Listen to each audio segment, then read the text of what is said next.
So I am coming to you all because I wanted to share some information that is very personal, but I'm going to share what I feel comfortable sharing on the topic of motherhood and pregnancy. So, as you all know, if you've been keeping up with my channel, I posted some footage from back in August when I went to Mexico. And it wasn't until after I came home, because I got suspicious during that trip, that I found out that I was pregnant.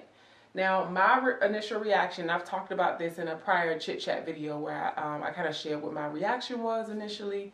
It was not a positive one. I was actually very sad.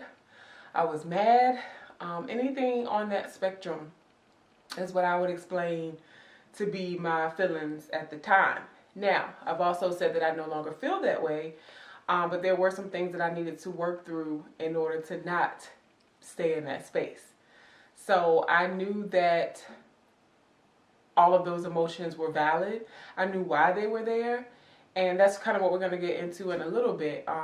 But it was not easy, but I'm a fighter. I've already committed to myself a few years ago, I think probably back in like 2015, that no matter what I went through, that I was going to continue to fight and I was not going to give up. So this is no different. Now, there's not anything to really fight, but I'm just talking about as far as my emotions go. I knew that I needed to allow those to happen. And that's what I mean when I say I was prepared to fight through whatever, if I needed to fight through emotions or just let them happen in order to fight, you know, to get healthy. And when I say fight, I'm not, of course, talking about like physically. I'm talking about spiritually and emotionally. So yeah, let's get into it. So the number one reason why, and I don't know if these are in any particular order, but I'll just go down. I am a person that has both mommy and daddy issues, right?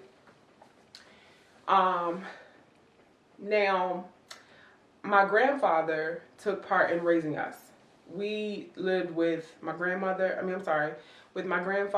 my mother from the age of 8. So he was the father figure. But because he's my granddad and not my actual dad, I do feel like there were some boundaries that he just didn't cross in terms of like discipline. If he had to step up and say and do something, it was because he really felt like he needed to. So he let it get to that point, you know, where he couldn't take it any longer, and then he stepped in and intervened, which I really appreciated because it taught me not to F with him, you know. He's a very serious guy, but also very fun, and he's one of those people, he doesn't say much, but when he talks, he got something to say. As far as my dad, I didn't find out who my dad was, and that's a whole nother video. I didn't find out who my real father was because we were led to believe someone else was my dad until the age of 24. Yeah, I think we were 24. Now, I had some suspicions, and I'm not going to go into all of that right now, or probably, you know, on this channel. But I had my suspicions, and they were right, you know, and I had reasons to have those suspicions from very credible sources is where those suspicions started to arise from because of, you know, the information from the sources. So long story short, I started to reconcile some daddy issues once I did actually meet my father, who is watching this video now. Hey, Dad. He actually shares and watches all of my videos, and I'm so appreciative for him and just that new relationship because it has opened me up to another puzzle piece in which my child will be adding another. So I'm also going to share the gender of my baby too. Just so stick around to the end of the video to find out what the gender of my baby is. So that's where the daddy issues stem from. And I grew up in Augusta, Georgia. Well, I was born in Augusta, Georgia. I moved to Richmond, Virginia when I was 8. So that's where the mom and grandpa thing came in at the age of 8. Raising my sister and I together, my twin sister and I together. So on the other side, the maternal side, the mommy issues have a long background. And my mom had her own mom and daddy issues. So, you know, I'm sure you guys have heard the term generational curses and other things in relation to that. And that's definitely prevalent in my family. So without going into too much detail, I will just start there and say that my mom had her own issues that, you know, she needs to heal from, she needs to grow from and understand.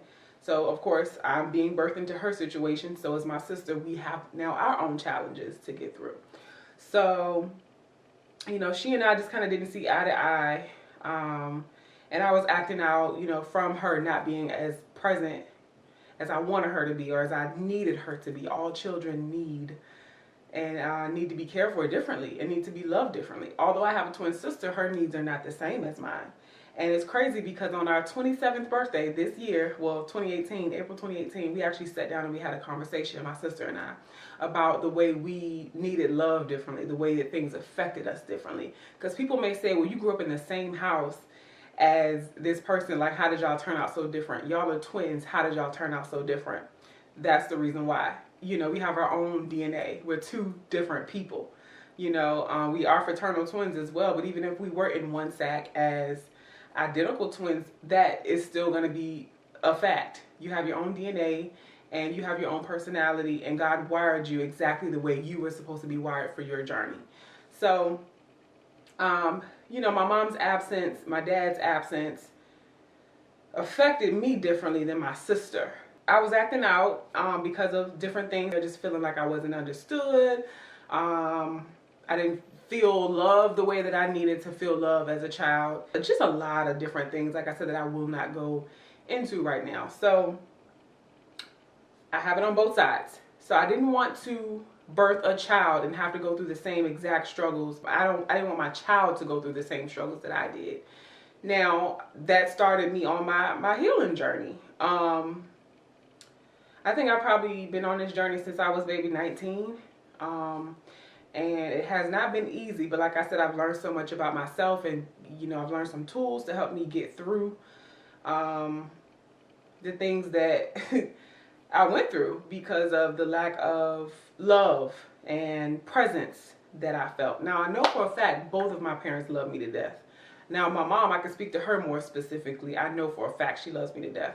But, you know, black families, and I can just speak to my heritage, we have more obstacles to go through in the familial sense, not familiar, familial, like family sense, than, I don't want to say more, but we have different things that we have to grow through. And that was just hard, man. I wanted to kind of resolve most of those issues before I became a parent. You know, I didn't want to exactly repeat the generational curse. So I just didn't feel like I had the tools and, you know, things I needed to get out of my system before I became a parent. That's number one.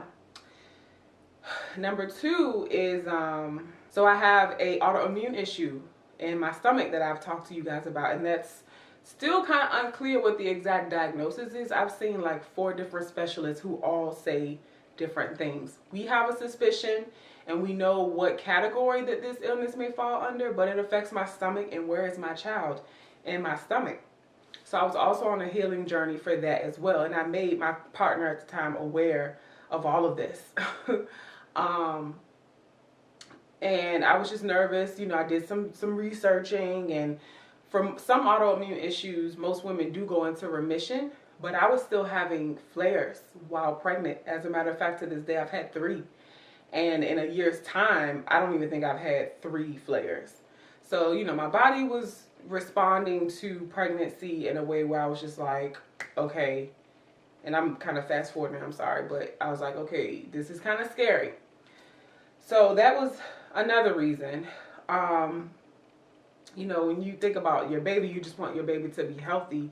And I am really into health, and I wanted to have a temple that I felt like was happy and ready to birth a baby into this world. I wanted to get my womb straight, my tummy straight, my mind right, all that stuff. And these are things that would happen in a perfect world, some may say, but these are things that were important to me to bring my child into the world.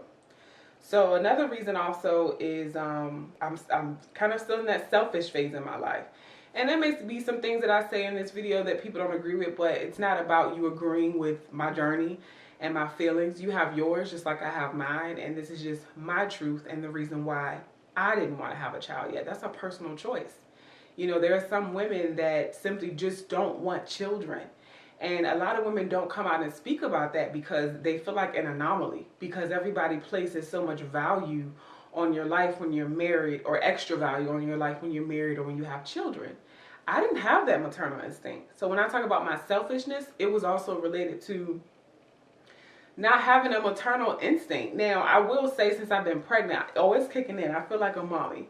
But prior to that, that was not a desire that I had. I didn't grow up in a family where there was function all the time. There was a lot of love, but there was also a lot of bullshit as well. You know, that I saw things that I didn't need to see. I heard things I didn't need to hear. I was around things I did not have any business being around.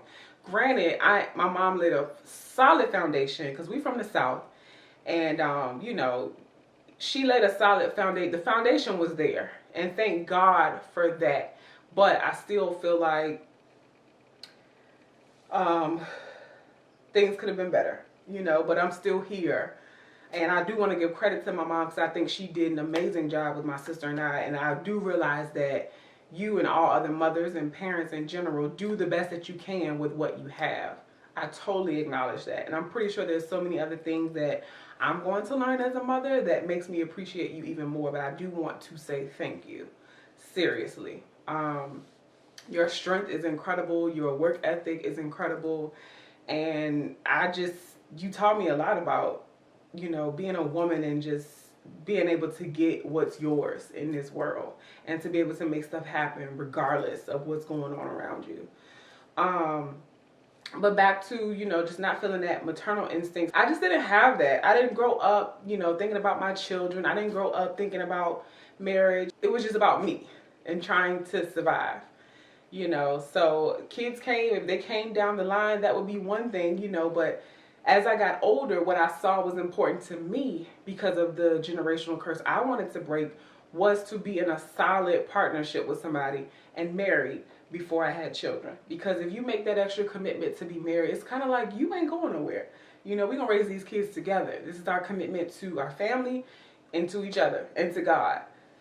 So like I said, the older I got, and I probably didn't start feeling that way really until I was about maybe 21, 22. But like I said, prior to that, I didn't see children in my future.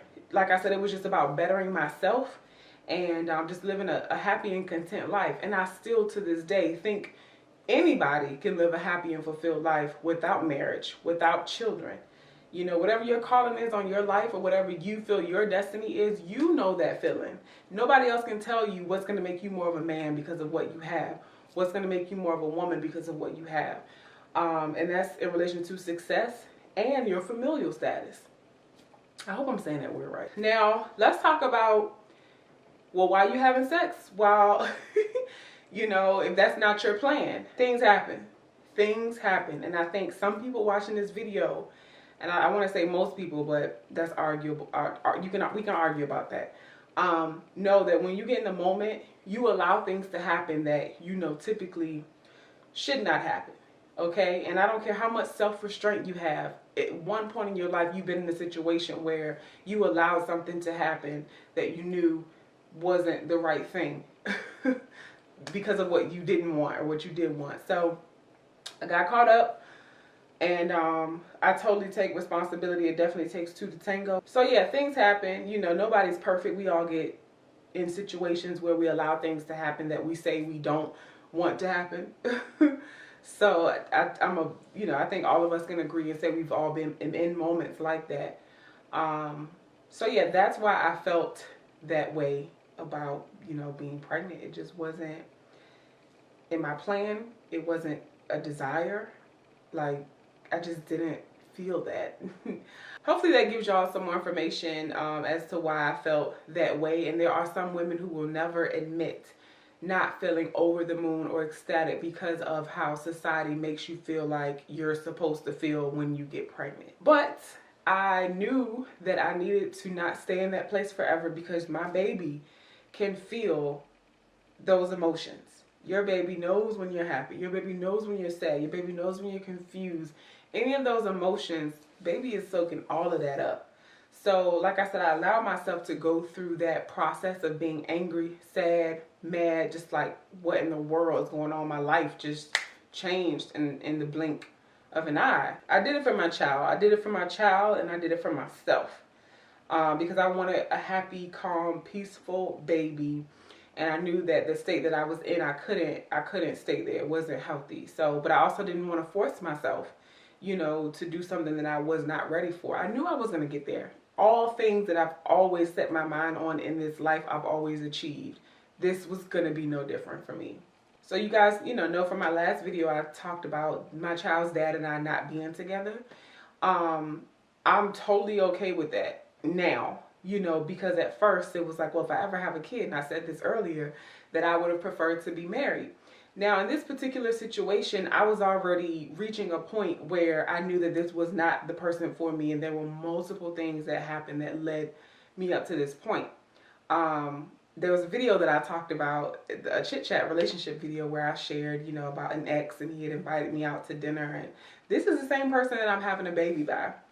And I believe that in the future, we will all know why this was God's plan. And I'm no longer questioning it, because it just is what it is. It's my reality, and I don't have any control over what's going to happen at this point. You know, I could have aborted my child, but that's not what I chose to do in this situation. So it may not make sense right now, but I know that this is a beautiful blessing in my stomach, and that my baby is going to bring me and so many other people so much happiness just because of the love already surrounding me and this baby. Joy comes in all different forms, and, you know, babies happen to be one of those forms. So I am excited about that, and that's another reason, like I said, I chose to just start looking on the brighter side. But I needed to process all of those emotions, because I'm not one to suppress my emotion. I don't think anyone looks good when they suppress their emotion, because it comes out in really detrimental ways.